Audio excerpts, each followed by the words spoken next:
Assalamualaikum dan selamat sejahtera kepada Dr. Adila dan serta Dr. Irfan. Nama saya Muhammad Afnan Hafiz bin Muhammad Taslim, ID Matrix CD19140, dan dalam video ini saya akan mengulas satu isu yang terdapat dalam kalangan masyarakat kita, iaitu fenomena bunuh diri dalam kalangan pelajar.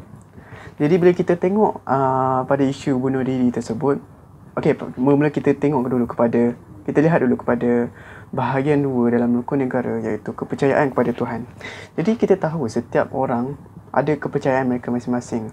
Setiap agama juga memberitahu bahawa Tuhan memberi kita nyawa untuk hidup dan kita tidak ada hak untuk tamatkan nyawa tersebut.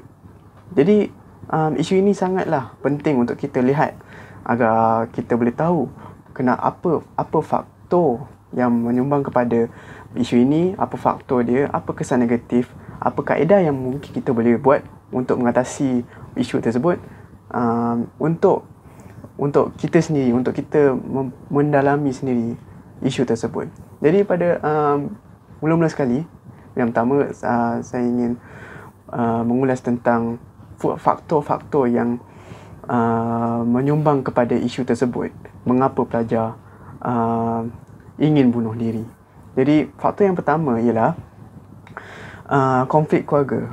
Mungkin seseorang pelajar tersebut berasal daripada keluarga yang mungkin tidak harmoni, yang kucak-kacir, mungkin keuangan mereka tidak seimbang. Jadi ibu bapa kepada pelajar tersebut stres. Jadi satu keluarga tersebut pun akan merasakan bahawa mereka tidak aman berada dalam rumah tersebut. Lagi-lagi pada musim sekarang COVID-19, mereka terpaksa belajar di rumah.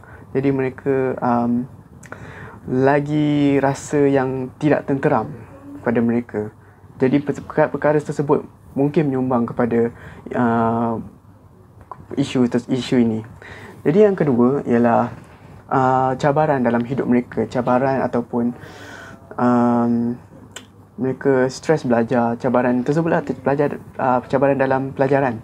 Jadi kita tahu assignment ataupun projek, mini projek, final projek, benda-benda tersebut sangatlah biasa kita dengar di universiti.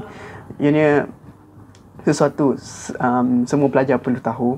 Jadi mungkin dalam satu semester tersebut pelajar ambil 8 subjek ataupun 7 subjek, 21 kredit hour. Semua tersebut agak memberi beban kepada pelajar. Mungkin sebab pelajar tersebut ingin menamatkan pelajaran awal untuk bekerja pada masa akan datang. Jadi jika mereka mengambil banyak subjek dalam masa satu, selepas itu mereka punya pensyarah juga ada yang jenis mungkin ada yang baik, mungkin juga ada pensyarah yang tegas. Jadi cara untuk mereka adaptasi dengan setiap pensyarah lain-lain. Jika mereka mendapat banyak kerja pada satu masa yang sama, pada satu masa tersebut, mereka akan jadi stres. Mereka tidak mampu untuk membuatnya. Setengah orang mampu, tapi setengah tidak mampu. Jadi perkara tersebut menyumbang kepada isu ini juga. Okay. Jadi seterusnya kita akan pergi ke dua kesan negatif yang isu ini akan memberikan kepada kita semua. Kesan-kesan negatif. Yang pertama ialah ia akan memberi impak secara emosi kepada sosial, kepada ekonomi, serta juga kepada orang sekeliling, masyarakat sekeliling, terutamanya kepada keluarga. Apabila kita lihat orang yang kita kenal, orang yang kita tahu, kita kenal orang tu, dia baik dulu, kita selalu berbual dengan mereka, tiba-tiba mereka bunuh diri, ianya akan memberi impak yang sangat beremosional lah, sangat emosi kepada kita, bahawa seseorang itu meninggal dengan cara yang sedemikian. Kita tidak pernah terfikir pun yang mereka akan meninggalkan dunia seperti begitu. Lebih lagi kepada ini akan memberi impak yang lebih kuat kepada keluarga yang melakukan perkara tersebut. Keluarga tersebut akan merasa sedih. Mereka akan fikirkan apa yang salah. Padahal mereka mungkin dah tahu. Cuma mereka mereka rasa sedih kerana mereka tahu mereka boleh buat sesuatu, tapi perkara yang telah berlaku tidak boleh patah balik.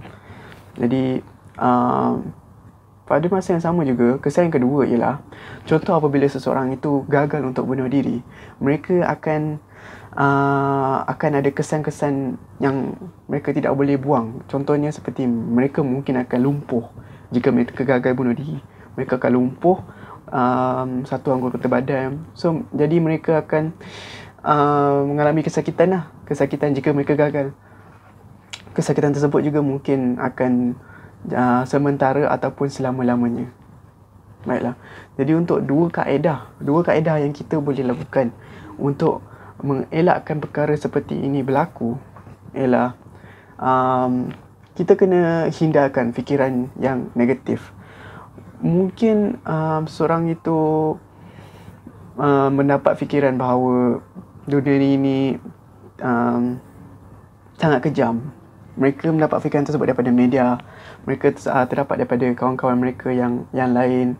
Jadi mereka perlu fikir kepada arah positif. Mereka perlu mendalami lagi ilmu agama mereka. Seperti mana saya telah cakap pada mula-mula video ini, kepercayaan kepada Tuhan. Jadi kita tahu Tuhan ada di situ. Kalau dalam Islam, seperti saya beragama Islam, saya tahu bahawa Allah akan menjaga saya.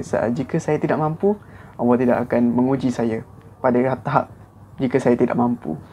Jadi bila mereka fikir, mereka juga akan fikir apa akan jadi kepada keluarga mereka jika mereka buat sesuatu tersebut. Mereka akan fikir lebih-lebih lagi dan akhirnya mereka tidak akan bunuh diri lah. Jadi untuk kaedah yang kedua, jika kita nampak seseorang itu dalam kesusahan, beri bantuan.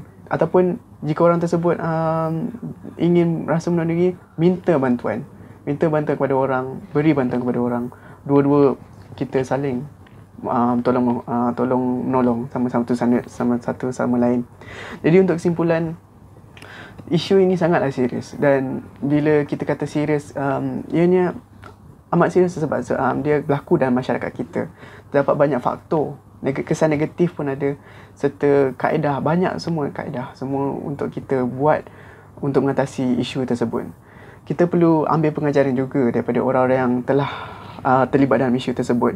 Ambil pengajaran supaya kita tidak terjerumus dalam kes tersebut, isu tersebut. Kita kena tahu, kita kena fikirkan perasaan orang sekeliling supaya kita tahu yang perbuatan tersebut tidak memberi apa-apa impak yang positif. Dan kita kena sentiasa ingat kepada pencipta kita, ingat kepada Tuhan kita, bahawa Tuhan kita tidak akan menguji kita jika kita tak mampu. Jadi itu saja video presentation daripada saya untuk mengulas isu ini. Terima kasih kerana menonton.